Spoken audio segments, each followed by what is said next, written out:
My dad suddenly got very sick and had to go to the hospital. I can't go on our honeymoon because I need to be with him. So my husband says I should go alone. I was really excited about our honeymoon, but now it's not happening. My husband thinks I should still go by myself. But who goes on a honeymoon alone? Then something unexpected happened. My father-in-law, who was supposed to be in the hospital, appeared in front of me. "Why are you here, father-in-law?" "My name is Sarah. I've been with Mark for 5 years, and he finally asked me to marry him this summer." Looking back, those 5 years felt like a long time. We started visiting Mark's parents' house about a year into our relationship, and he met my parents who live far away too. But he always said, "Let's wait until work is more settled," without making a definite plan to get married. Lately, he even joked, "Why change anything?" This made me worried. "Mark, I'm turning 30 soon.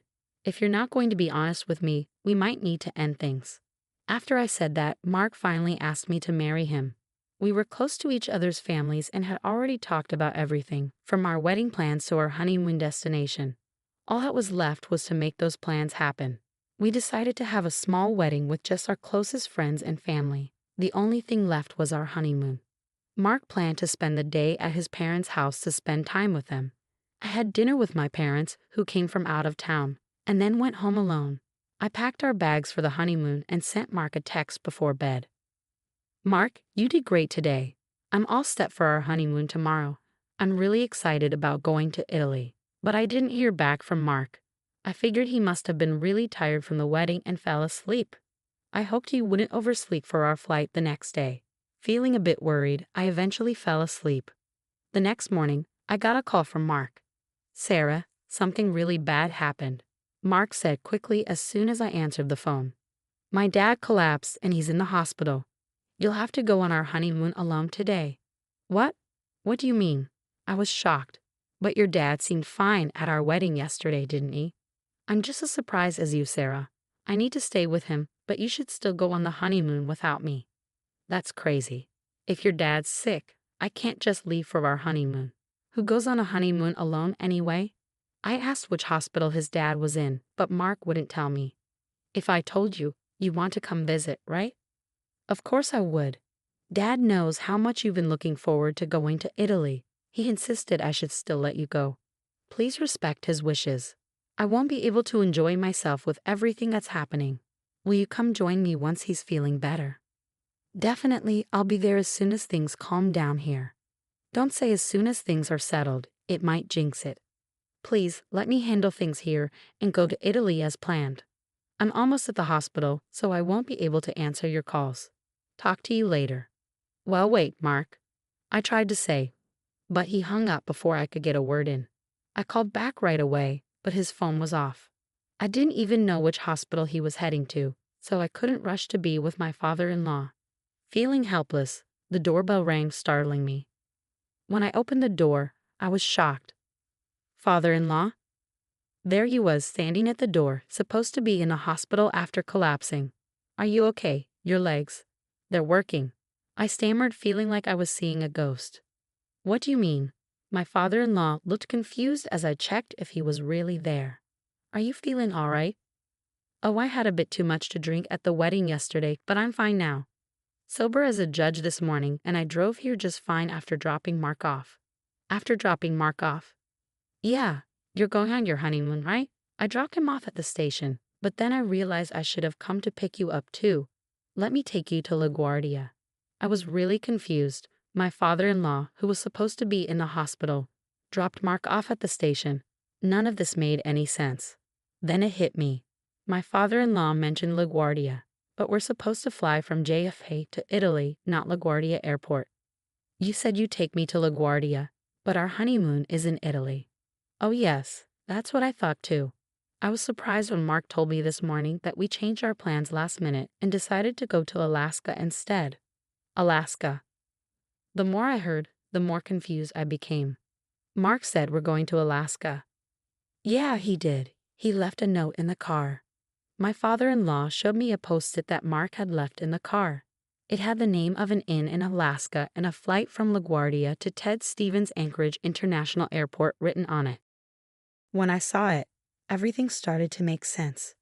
"Can you take me to LaGuardia then?" Of course. Traffic shouldn't be too bad. We'll probably get there around the same time as Mark's train. Thank you so much. On the way, I couldn't stop thinking about Mark's behavior. Whether my guess was right or not, I find out when I saw him at the airport. I thanked my father-in-law and went into the airport. Near the check-in counter for the Alaska flight, I saw Mark right away. He was with another woman, cozying up together and picking out drinks.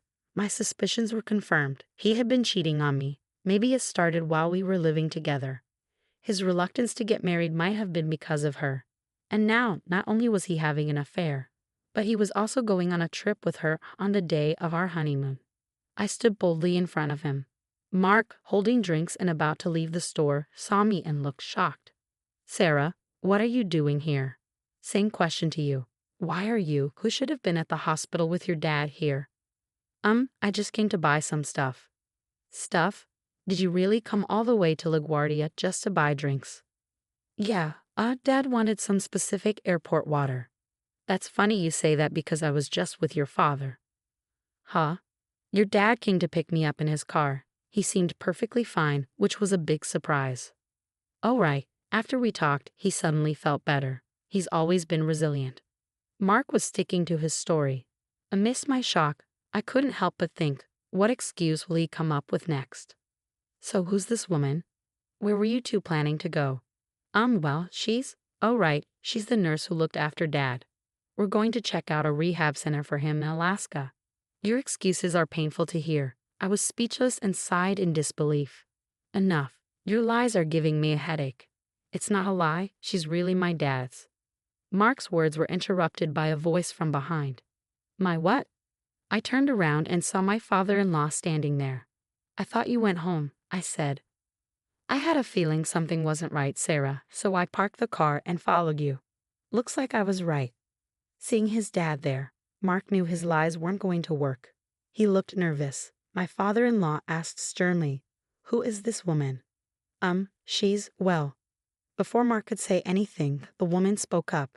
I'm Amy, Mark's girlfriend. Mark quickly covered her mouth. What are you saying? You need to be honest, Mark. You don't love your wife. Just divorce her already, she said boldly. What? No, just be quiet, Mark exclaimed.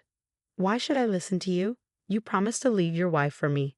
That's why you chose me over her today, right? Amy accused. That's because you threatened me. You said, if you don't come to Alaska with me today, I'll tell everyone about us. Mark defended himself. I see, so you were having an affair with her? I said coldly. Amy glared at me and snapped back. It's not an affair. Mark and I are serious about each other. He never wanted to marry you. At that point, I didn't even want to argue anymore. Fine, do whatever you want. Leaving Mark and Amy behind, my father-in-law and I left the airport. It was 5 days later when Mark came back home. The doorbell rang, and I talked to him through the intercom. Sarah, can you open the door? I can't unlock it. Oh, I changed the locks. You changed them? Why would you do that without telling me? I don't want someone I don't know having a spare key to our home. Someone I don't know? Are you talking about me? Who else would I be talking about? I've got the divorce papers ready, so just sign them. Wait, let me in first. We can talk about this. I kept the door chain on and passed the divorce papers through the crack. There's nothing to talk about. Once you sign these papers, can you leave right away? Don't be so angry. I've decided to end things with Amy. Huh? What do you mean? She's awful. I only agreed to go to Alaska because she threatened to tell everyone about us. But the trip was terrible. She complained the whole time about the inn and the weather. I told her I won't divorce you. Please break up with me. I don't care if you break up with that girl or not. The only option for me is a divorce, even if you don't agree. Don't say that. Are you mad because we didn't go to Italy? It's too late now, but do you want to go? Are you serious? How can you even suggest that? I was wrong to think I could reason with you. A man who cancels our honeymoon to go on a trip with his mistress isn't reasonable. Sign the divorce papers now and also sign this. I handed him another document through the crack. What's this? He asked. It's a payment agreement for alimony and the cancellation fee for our honeymoon. I had a lawyer prepare it while you were away. I'm saying I don't want a divorce. You're the one who wants it, so why do I have to pay alimony? I want to try again. You can't ignore the consequences of cheating. Infidelity means alimony, and the decision to start over isn't yours, considering you cheated. What about this cancellation fee? We don't get a refund for canceling our trip last minute. Since you caused it, you should pay. I told you to go alone. Not going was your choice. How could I go alone on our honeymoon? And you lied about your dad being sick to cover up your affair. I couldn't go in that situation. I wanted to go to Italy with you, but Amy threatened me. You wouldn't want me to lose my job, would you? Amy threatened to expose you at work. Yeah, exactly. If she says she'll do something, she'll do it. It's all Amy's fault. Amy did give off a vibe of unpredictability. I mean, she even boldly declared herself as Mark's girlfriend directly to his wife. She must be quite bold. But strangely, I felt relieved. With someone like Amy in the picture, Mark's actions would eventually catch up with him, even without my interference. All I needed now was to get him to sign those divorce papers. Pretending to be concerned, I asked, "Hey, are you sure it's safe for you to be here?" "What do you mean? You ended things with Amy, right? Isn't she angry?" "Of course she's angry, but I'm done with her." "Well, maybe you're fine, but what about Amy? Knowing her, she might show up at your office and cause trouble." "True, that would be a disaster. I need to go to the office and handle this. Sarah, could you pass me my company key card?" "This one." I pulled out Mark's company key card and showed it to him. "Yeah, that's it." I quickly moved away from the door as Mark reached for the card through the gap. "I'll give you the key card if you sign the divorce papers and the payment agreement first." "But, have you made up your mind? You better decide quickly. Amy might get to your office before you." "All right." Mark reluctantly signed the documents and passed them through the door gap. "There, is that enough? Now give me the key card." I handed him the key card, and Mark hurried off to the office. I went to the courthouse to submit the divorce papers and gave the signed payment agreement to my lawyer. It was a relief to have the financial matters settled. The next day, Mark called me in a panic. "Hello?" "Sarah, what do you want? We're legally strangers now. There's nothing to talk about." "Wait, please don't hang up." Mark pleaded desperately. Curious about what happened, I decided to hear him out. "So what is it?" "I was called into a meeting by the board when I got to the office today. Everyone knows about my affair, even though I tried to get ahead of Amy. Isn't that strange?" "Oh, I told them." "You told the board?" "Yeah, I felt bad because they came to our wedding. But we divorced so quickly. Since you were busy with Amy, I thought I should explain why we split up." "Just the board? You told everyone at my office?" "Yeah. When I told them my husband chose a vacation with someone else over our honeymoon, they were shocked." "But how can I face everyone at work now?" "You don't have to hide anymore. Isn't that a good thing? Don't play games with me. You've ruined everything." "I should be saying that to you. I wish I could get back the 5 years I wasted on someone like you." When I spoke up, he fell silent. "Why don't you just be with Amy? If she cares about you so much, wouldn't she support you even if you quit your job?" "No, being with her only brings trouble. The only one who can support me is you, Sarah."